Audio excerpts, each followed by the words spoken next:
Today we're talking about SafeCracker, the ultimate puzzle adventure, a puzzle game published by the Adventure Company back in 2006. As a kid, I got the Wii version for my birthday. Now I love puzzle games, so when I got it, I played it right then and there. It took me a while to complete, but I remember really enjoying it, and now I'm digging it out again to share my opinions with the internet. First off, a little history. It was developed by Klepo Studios in 2006 for Microsoft Windows, then published for the Wii in 2008 and the DS in 2009.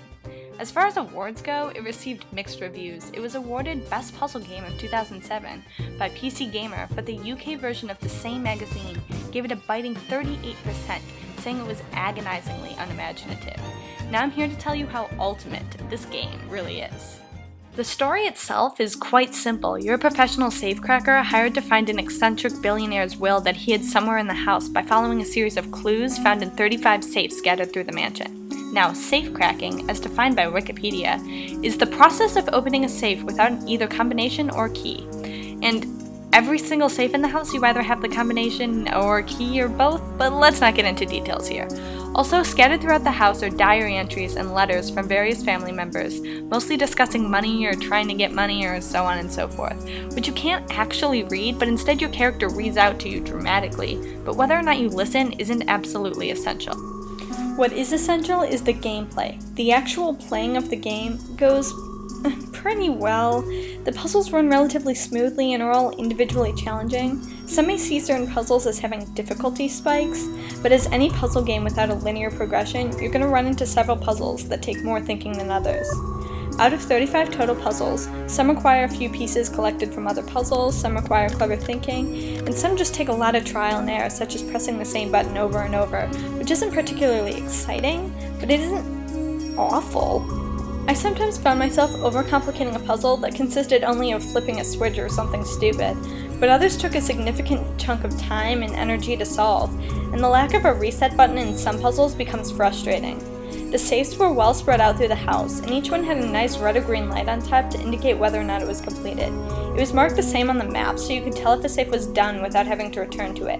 This function is crucial, because moving through the house is an absolute pain.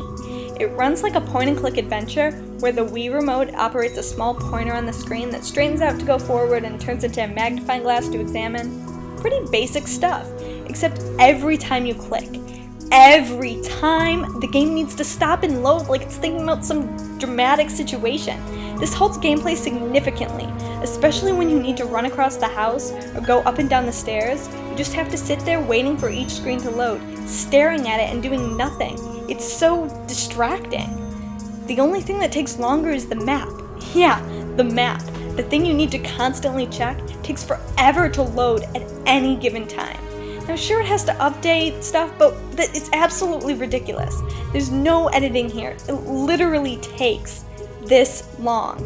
It made me avoid opening the map at all costs until I was completely lost because I was so frustrated at how long it took. The only bonus to the long wait times are the graphics. It gives you something to look at when you stare blankly at the screen for minutes at a time. The graphics themselves are quite pretty, and the house is really fleshed out, and the lighting style is very distinctive, and it feels like a realistic place. I mean, it's just a mansion, nothing really ever happens, but it's not boring. In each new room, I would spin the analog stick on the nunchuck all over the room, taking in full advantage of the 360 view of each space and whirling my pointer everywhere, trying to click on everything. The problem is, although you have this 360 view, there isn't that much to click on. It's just basically the safes and the pieces of paper. Except for one painting puzzle, which is technically a safe anyway, there's really nothing else in the house you can touch.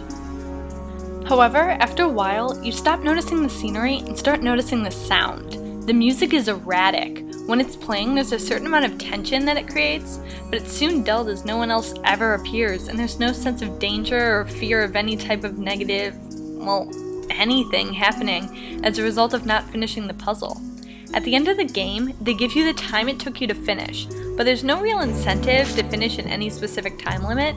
Then randomly, the music cuts out for long periods, and the only sound comes from the puzzles or your character's random comments, which can be quite terrifying when you've been sitting in complete silence for an undetermined length of time.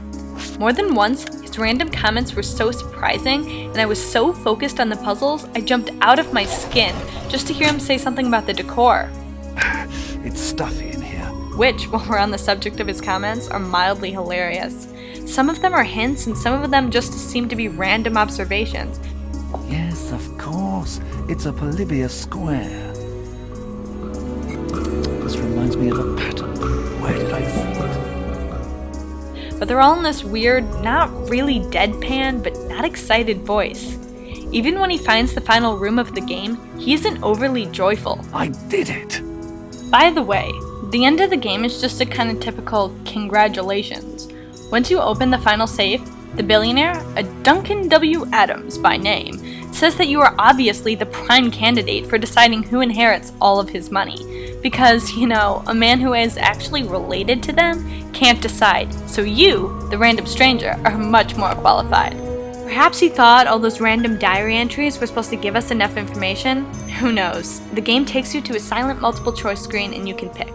Now, I went back and tried all of them, but no matter what you pick, a small print is read extraordinarily quickly and the game cuts to credits. That's it. No good job, no congratulations, just a "okay, thanks, bye, we're done."